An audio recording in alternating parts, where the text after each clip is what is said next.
तो ये आपने देखा कि रतलाम में यहाँ पर CM Mohan Yadav road show कर रहे थे और अब बात बहुत महत्वपूर्ण है। ये एग्जाम आखिरी नहीं है। एग्जाम को सुनहरे भविष्य का ताना बाना बुनने में सहायक माना जाता है, लेकिन परिणाम का दबाव कभी कभी जानलेवा साबित हो जाता है। सवाल ये उठता है कि क्या एग्जाम और रिजल्ट को आने वाले कल का आखिरी पैमाना करार दिया जा सकता है? जवाब होगा बिल्कुल नहीं। छत्तीसगढ़ के बलरामपुर में 10वीं की छात्रा ने पूरक आने के चलते खुदकुशी कर ली, तो वहीं जांजगीर चांपा में भी एक छात्रा ने फांसी लगा करके जान गंवा दी। ऐसे मामले वाकई कई तरह के सवालों को पैदा करते हैं, कई तरह के सवालों को जन्म देते हैं, लेकिन बिलासपुर कलेक्टर ने छात्रों को एक ऐसा संदेश दिया जिससे साफ हो जाता है कि ये जिंदगी अनमोल है और ये एग्जाम आखिरी नहीं है। आपके पास बेहतर करने के बहुत सारे मौके होते हैं, इसलिए ना तो डिप्रेशन में जाने की जरूरत है और ना ही गलत कदम उठाने की जरूरत है। बिलासपुर कलेक्टर ने अपने एक्स अकाउंट पर पोस्ट किया जिसमें उन्होंने लिखा है कि आज छत्तीसगढ़ बोर्ड परीक्षा के 10वीं और 12वीं के परिणाम आ रहे हैं। खराब मार्क्स को लेकर के कुछ गलत स्टेप उठाने से पहले एक बार मेरा 10वीं का रिजल्ट देख लीजिए। उन्होंने अपना 10वीं का रिजल्ट भी शेयर किया है जिसमें उनके मार्क्स बेहद ही कम थे। अवनीश शरण ने छात्रों से अपील की कि खराब परीक्षा परिणाम को लेकर के घबराने की जरूरत नहीं है, बल्कि निरंतर प्रयास की जरूरत है।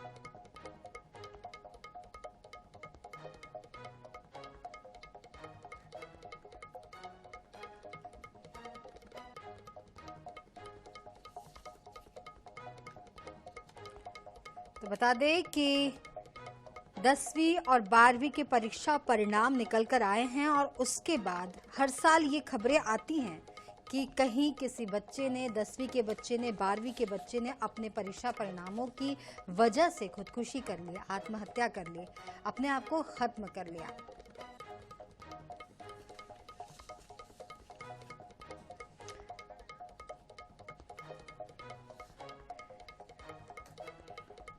तो इस मामले पर हमारे साथ आज कलेक्टर बिलासपुर अवनीश शरण जी हमारे साथ यहाँ पर जुड़ रहे हैं। अवनीश शरण जी, आपका बहुत बहुत स्वागत है आईएनएच के मंच पर। आपने एक बहुत ही अच्छा प्रयास यहाँ पर 2-3 दिन पहले आपने बच्चों को अपने बारे में बताया, अपनी मार्कशीट आपने सोशल मीडिया प्लेटफॉर्म पर साझा की जिसमें ये बात बच्चे बड़े आसानी से समझ सके कि कम नंबर आना ये एग्जाम जीवन का आखिरी एग्जाम नहीं है। अभी जीवन में बहुत सारे मौके आएंगे जो हमें सही और अच्छा और बेहतर साबित करने के लिए वो मौके हमारा इंतजार कर रहे हैं। बहुत बहुत स्वागत है आपका आईएनएच के मंच पर। आपसे सबसे पहले मैं ये जानना चाहूंगी कि जिस तरीके से ये बच्चे जो हैं जो इस तरह का कदम उठाते हैं उनके लिए आपने ये एक्स पर एक पोस्ट किया था, आज आपसे हम सुनना चाहेंगे जो इन बच्चों के लिए संदेश होगा।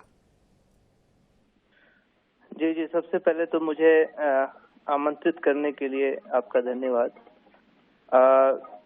जो छत्तीसगढ़ 10वीं और 12वीं का जो परीक्षा परिणाम आया है उसमें जो बच्चे अच्छे नंबर लेके पास हुए हैं उन सबको बधाई, उनके टीचर्स पेरेंट्स को भी बधाई। आप लोगों ने बहुत मेहनत किया। ये एक तरह से सभी लोगों का सम्मिलित प्रयास होता है। बट जिन बच्चों के मार्क्स अच्छे नहीं आ पाए या अपेक्षाकृत जो उनकी अपेक्षा थी उस हिसाब से नंबर नहीं आए, उन सब बच्चों को मैं यही कहना चाहूंगा कि निराश होने की जरूरत नहीं है। आगे आपको बहुत से मौके मिलेंगे, तो जो आगे मौके मिलेंगे उनके लिए आप अभी से लगिए। जो आप में कमियां हैं उनको पहचानिए और उन पे काम करिए, तो निश्चित रूप से आगे जो भी एग्जाम्स होंगे उसमें आपके अच्छे नंबर आएंगे। जी, निश्चित तौर पर आपने एक बड़ा अच्छा यहाँ पर प्रयास किया था। आपने ये भी बताया कि आपके 100 में से 31 नंबर आए थे, गणित में, संस्कृत में आपके 100 में से 30 नंबर आए थे, रसायन विज्ञान में 50 में 18 नंबर आपको मिले थे, भौतिक विज्ञान की अगर बात करें तो 50 में 21 नंबर आपको यहाँ पर मिले। सिविल सेवा की परीक्षा में आप द्वितीय प्रयास में पूरे देश में आपको 77वां स्थान प्राप्त हुआ था। तो ये आप बड़े एक बच्चों के लिए एक प्रेरणा स्रोत है। लेकिन जब बात 10वीं और 12वीं के एग्जाम की आती हैं, हम भी लगातार देख रहे हैं कि जब भी इस तरह के परिणाम निकल के आते हैं, 1-2 दिन बाद जो खबरें निकल कर आती है वो कलेजा को चीर देने वाली होती है। लगता है वहां पर कि 2 सब्जेक्ट में फेल होने की वजह से बच्चे ने सुसाइड कर ली, ये सुनाई पड़ता है। कहीं लगता है कि उसने खुदकुशी की कोशिश कर ली। तो इस तरह की जो चीजें आती है और जो प्रेरणा, एक बात हम कहते हैं कि प्रेरणा लेनी चाहिए, ये बहुत अलग तरह की चीजें हो जाती है। जब वो आत्महत्या की बात कर रहा होता है, मतलब रिजल्ट से वो बहुत नीचे जा चुका होता है, बहुत डाउन हो चुका होता है, और प्रेरणा के लिए उसे उस लेवल से काफी ऊपर उठना पड़ता है। तो उस समय उसे अपना कैसे मानसिक संतुलन बनाए रखना चाहिए, और इसके साथ साथ उसके आसपास का एटमॉस्फेयर, क्योंकि बच्चे के साथ साथ उसके आसपास का जो एटमॉस्फेयर है, उसके पेरेंट्स, उसके टीचर्स, उसके भाई बहन, उनका रवैया कैसे होना चाहिए। और जिस तरीके से आपने कहा कि बहुत सारे मौके मिलेंगे, वो मौके के बारे में हम उन बच्चों को कैसे समझाया जाए, कैसे बताया जाए कि ये एग्जाम आखिरी नहीं है। देखिए, एक चीज तो स्वाभाविक है कि कोई भी बच्चा अगर एग्जाम दे रहा है, या चाहे वो बोर्ड एग्जाम हो या आगे कॉम्पिटिटिव एग्जाम हो, तो हमेशा वो अच्छा करने के लिए देता है, जिसके लिए वो बेस्ट एफर्ट लगाता है, पूरे साल लगाता है। ये ऑब्वियस है। जैसे मेरा भी परीक्षा परिणाम अगर 10वीं का आया, इतना खराब आया, तो मैं भी निराश हुआ। लेकिन यहाँ सबसे इम्पोर्टेंट ये है कि उस निराशा को आप किस तरह से आगे देखते हो। इतनी भी निराशा नहीं होनी चाहिए कि एक एग्जाम के रिजल्ट के कारण आदमी अपनी जान दे दे। ये तो मैं भी कर सकता था 10वीं में, कि रिजल्ट आया, बहुत खराब आया, मेरे आसपास के लोगों ने मजाक उड़ाया, दोस्तों ने मजाक उड़ाया, तो मैं निराश होके फिर मैं कोई गलत स्टेप उठा लिया। लेकिन वहां पे मैंने क्या किया, अपनी जो कमियां हैं उसको देखा। जैसे आपने देखा होगा, फिजिक्स केमिस्ट्री में खराब मार्क्स थे मेरे, मैथ्स में खराब मार्क्स थे, तो मुझे लगा कहीं ना कहीं मुझे सब्जेक्ट बदलने का फायदा हो सकता है। तो मैंने 12वीं में आर्ट्स लेके पढ़ाई की और मेरा 12वीं में फर्स्ट डिवीजन आया। अभी आर्ट्स के पेपर्स में अच्छे आए। वहां पे पेरेंट्स और जो टीचर्स हैं उनका रोल काफी अहम हो जाता है। होता ये है ना कि मतलब पेरेंट्स का एक प्रेशर रहता है, बच्चों के ऊपर टीचर्स का प्रेशर होता है, सोसाइटी का प्रेशर होता है। तो मैं तो ये मानता हूँ कि अगर खराब रिजल्ट के कारण कोई बच्चा गलत स्टेप उठा रहा है, तो वो पूरे सोसाइटी का फेलियर है। ये बच्चे का फेलियर नहीं है, पूरी सोसाइटी का फेलियर। कि ऐसी क्या हम परिस्थितियां क्रिएट कर दे रहे हैं कि एक बच्चा इतना मानसिक दबाव में आ जा रहा है कि एक छोटे से रिजल्ट के कारण वो सुसाइड कर ले रहा है। अगर इस हिसाब से हम देखें तो करियर के मुकाम पे तो सफलता लगी रहती है। बिजनेस में हम असफल होते हैं, किसी भी करियर में असफल होते हैं, खेल में असफल होते हैं, तो क्या उस असफलता के कारण हम अपनी जान दे दें? तो ये हमें पेरेंट्स को, बच्चों को, टीचर्स को, सोसाइटी को समझने की जरूरत है कि आप ठीक है, खुशी मनाइए अच्छे रिजल्ट का, बट वर्स्ट जो रिजल्ट है उसका भी आप इंतजार करिए, उसके लिए भी तैयार रहिए कि अगर खराब होता है तो हम क्या करेंगे।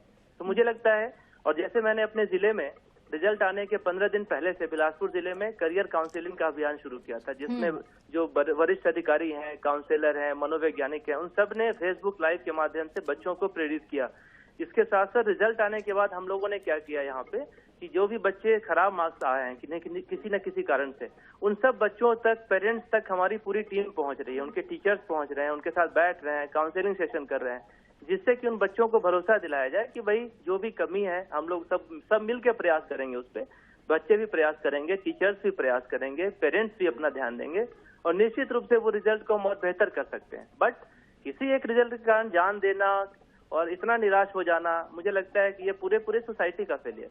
जी, निश्चित तौर पर आपने जो प्रयास बताया कि जो आपने प्रयास अपने जिले में करना शुरू कर दिया, वो बहुत ही काबिले तारीफ है। एक बात आपने बहुत अच्छी कही कि जब आपको पता चला कि आपके मैथ्स, फिजिक्स और ये सारे चीज़ों में आपके नंबर्स कम हैं, तो आपको विषय का बदलाव करना चाहिए, आपने उस पर इम्प्लीमेंट किया। लेकिन क्या जिस तरीके से अभी करियर की बात आती है, बच्चों पर एक प्रेशर होता है, पेरेंट्स का होता है, समाज का होता है, जिस तरीके से आप भी वो सारी बातों को समझते हैं, विषय के चुनाव को क्या हम पहले ही सही चुनाव किया जा सकता है? किस तरीके से पेरेंट्स को ये बात समझ जानी चाहिए कि हमारा बच्चा किस सब्जेक्ट में आगे है, या फिर बच्चे को भी ये बात समझ में आनी चाहिए कि वो किस सब्जेक्ट पर अपने आप को बेहतर साबित कर सकता है? इसके लिए क्या कुछ किया जाना चाहिए सर? ये है कि 10वीं तक तो ज्यादा विकल्प नहीं होता विषय चेंज करने का, क्योंकि वो तो सभी के लिए सेम सब्जेक्ट्स होते हैं, बट आगे हम चेंज कर सकते हैं। इसमें क्या होता है कि 10वीं और 12वीं के बच्चे इतने मेच्योर नहीं होते हैं कि वो अभी से ही डिसाइड कर लें कि हमें आगे किस प्रोफेशन में जाना है। तो यहाँ पे टीचर्स एंड पेरेंट्स का रोल काफी अहम हो जाता है। जी। कभी होता ये है ना कि बचपन में हमें बस दो ही चीज बताया जाता है कि अगर आप अच्छा पढ़ोगे या तो डॉक्टर बनोगे या इंजीनियर बनोगे। तो जो बच्चा अगर मैथ्स और बायो में कमजोर होता है वो कहीं ना कहीं उसको लगता है कि अब तो मैं कुछ नहीं कर पाऊंगा। तो ऐसा नहीं है। अगर आप 12वीं में आर्ट्स लेके भी पढ़े, आर्ट्स के सब्जेक्ट लेके पढ़े, तो आपके पास करियर का बहुत ज्यादा ऑप्शन है। जी बिल्कुल, आप मुझे लगता कलेक्टर है बन कि सकते कहीं हैं आपकी तरह। विकल्प है आपके पास। जी जी। तो यहीं पे टीचर्स को, पेरेंट्स को बच्चों के साथ बैठ के बच्चों की जो मेरिट्स हैं उसको निकाल, क्योंकि हर बच्चे में सभी कुछ पॉजिटिव नहीं होता और हर बच्चों में हर कुछ निगेटिव भी नहीं होता। तो जो उसके निगेटिव पॉइंट्स हैं उनको समझें, जो उनकी पॉजिटिव चीज है उसको हाईलाइट करें और उसी डायरेक्शन में आगे बढ़ने की जरूरत है। तो मुझे लगता है यहाँ पे जी। जो काउंसलिंग वाला जो काम है, खासकर जो टीचर्स के पेरेंट्स के द्वारा करना चाहिए, वो मुझे लगता है यहाँ पे काफी अहम रोल का होता है। अवनीश जी, हमारे साथ डॉक्टर अरुणांशु परियल जी भी जुड़ गए हैं, मनोचिकित्सक हैं हमारे साथ। अरुणांशु परियल जी, आपका स्वागत है आईएनएच के मंच पर। आज हम बात कर रहे हैं कि ये एग्जाम आखिरी नहीं है। जिस तरीके से परीक्षा के परिणाम निकल के आए हैं उसके बाद कुछ खबरें भी निकल करके आई हैं सुसाइड की, बच्चों के सुसाइड की खबरें जो बिल्कुल कलेजे को चीर देती हैं। इस तरह की घटनाओं को किस तरीके से रोका जाना चाहिए, क्या कुछ उनके मन में चलता है, उस चलने वाली चीजों को किस तरीके से नियंत्रण कर सकते हैं?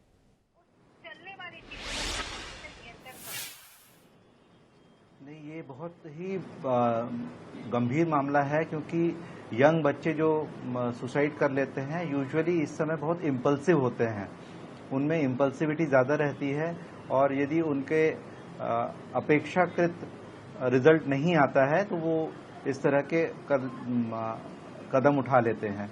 यूजुअली ऐसे बच्चे जो होते हैं उनको हम पहले से ही पहचान सकते हैं, स्पेशली काउंसलिंग के द्वारा। स्कूल के टीचर्स, घर वाले, उन लोग देख लेते हैं कि कुछ बच्चे रहते हैं जो बहुत सेंसिटिव रहते हैं कि मेरा इतना मार्क्स आना ही चाहिए, यदि नहीं आए तो गड़बड़ हो जाएगा। तो ऐसे बच्चों को पहचानना बहुत ज़रूरी है और यूजुअली ऐसे लोगों में यदि हम काउंसलिंग या थेरेपीज करते हैं तो वो उनकी जान बच सकती है। कुछ लक्षण जो हैं जो मैं बताना चाहूँ, जो हर माँ बाप को ध्यान रखना चाहिए, स्कूल में भी ध्यान रखना चाहिए। या तो बच्चा जो है वो अपने लिए बहुत अनअचीवेबल टारगेट्स रख रहा है कि मुझे 100% मार्क्स ही आने हैं या मेरा 99% आना है, मुझे फर्स्ट आना है, ऐसे करे और यदि फेल हो रहा है। दूसरा पेरेंट्स का बहुत प्रेशर यदि रहे, वो टीचर्स पहचान जाते हैं कि पेरेंट्स का प्रेशर रहता है कि नहीं तेरे को करना ही है, तू फेल हो जाएगा तो निकाल देंगे तेरे को स्कूल से या पनिशमेंट देंगे। तो ऐसे बच्चे जो हैं ये इनमें बहुत ज़्यादा रहता है। तीसरा रहता है कि यदि बहुत बड़ा प्रेशर है उनके ऊपर कि हमने बहुत फीस दे के तुमको कोई कोचिंग करवा रहे हैं और वो नहीं कर पा रहे हो तुम, तो हम लोग बर्बाद हो जाएंगे, तो तुमको करना ही है। तो ये बच्चे जो रहते हैं इनके ऊपर प्रेशर रहता है। दूसरा रहता है कुछ बच्चे जो जल्दी एंग्शियस हो जाते हैं, जल्दी घबरा जाते हैं या जल्दी अवसाद में आ जाते हैं, डिप्रेशन में रहते हैं। ऐसे बच्चे कई बार इस तरह के कदम उठा लेते हैं। तो हम यदि इन बच्चों को पहचाने, यदि देखा जा रहा है कि एग्जाम टाइम में सो नहीं पा रहे हैं, रो रहे हैं, अकेले हैं, दोस्तों से बातचीत नहीं कर रहे हैं, ऐसे बच्चों को हमको पहचानना चाहिए, उनको हम काउंसलिंग कर सकते हैं। और पेरेंट्स को बहुत सावधान रहना है और स्कूल टीचर्स को, क्योंकि वो रोज देखते हैं और वो देख लेते हैं कि 20-30 बच्चों में एक बच्चा जो है वो अलग थलग पड़ा हुआ है, थोड़ा सा चुपचाप है। तो इन बच्चों को यदि हम पहचान लें तो बहुत ही अच्छी तरह से हम इनको सहायता कर सकते हैं सही समय पर। अभी हमारी सरकार जो है वो एग्जाम के रिजल्ट के टाइम में, एग्जाम के टाइम में काउंसलिंग करती है, तो उसका भी और ज़्यादा उपयोग करना चाहिए स्कूलों को और बच्चों को।